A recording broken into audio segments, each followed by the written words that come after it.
Assalamualaikum warahmatullahi wabarakatuh. Perkenalkan, nama saya Fani Nazila Zahra Ramadan dengan NIM 2201110000216. Di sini saya akan menjelaskan tentang ringkasan sejarah pengaturan pemerintahan desa di Indonesia dari tahun 1945 sampai sekarang.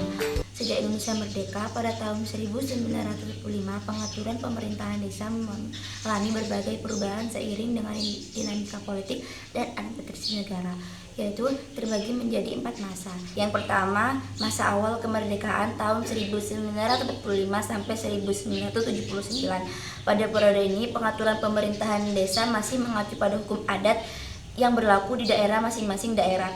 UU Nomor 22 Tahun 1948 memberikan kewenangan kepada daerah untuk mengatur desa sesuai dengan adat dan kebiasaan setempat. Namun, saat Orde Lama berakhir dan Orde Baru berkuasa, pemerintahan mulai melakukan sentralisasi. Yang kedua itu ada pada masa Orde Baru, yaitu tahun 1979 sampai 1998.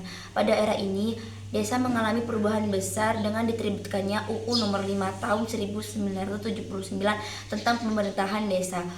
Undang-undang ini menyeragamkan struktur desa di seluruh Indonesia, menghilangkan kekhasan lokal, dan menjadikan kepala desa sebagai bagian dari birokrasi pemerintahan yang dikendalikan oleh pemerintahan pusat, yang bertujuan untuk memperkuat kontrol negara terhadap desa. Yang ketiga itu ada era formasi dan otonomi daerah, yaitu tahun 1999 sampai 2004. Reformasi membawa perubahan dengan diterbitkannya UU Nomor 22 Tahun 1999 yang memberikan desa kembali hak otonomi dalam mengatur pemerintahannya. Kepala desa tidak lagi sepenuhnya dibawa kendali pemerintahan pusat, dan desa diberikan kebebasan untuk mengatur anggaran serta kebijakan lokalnya. Terakhir itu yang keempat, itu ada perkembangan hingga saat ini tahun 2004 sampai sekarang.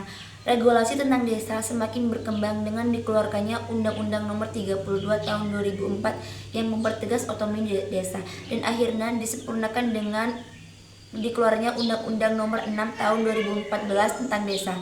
Saat ini desa memiliki wewenang lebih besar dalam mengelola anggaran dan pembangunan sesuai kebutuhan masyarakatnya.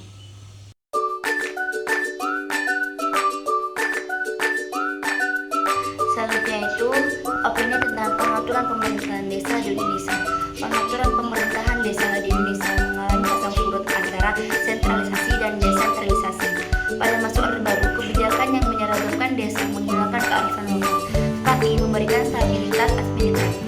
Sementara itu, reformasi membuka ruang otonomi yang lebih luas bagi desa, meskipun tantangan baru muncul seperti korupsi dalam pengelolaan dana desa.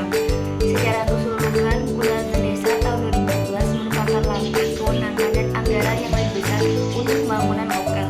Namun, implementasinya masih menghadapi kendala seperti kapasitas aparatur desa yang belum merata dan pengawasan yang perlu diperkuat agar kebijakan ini benar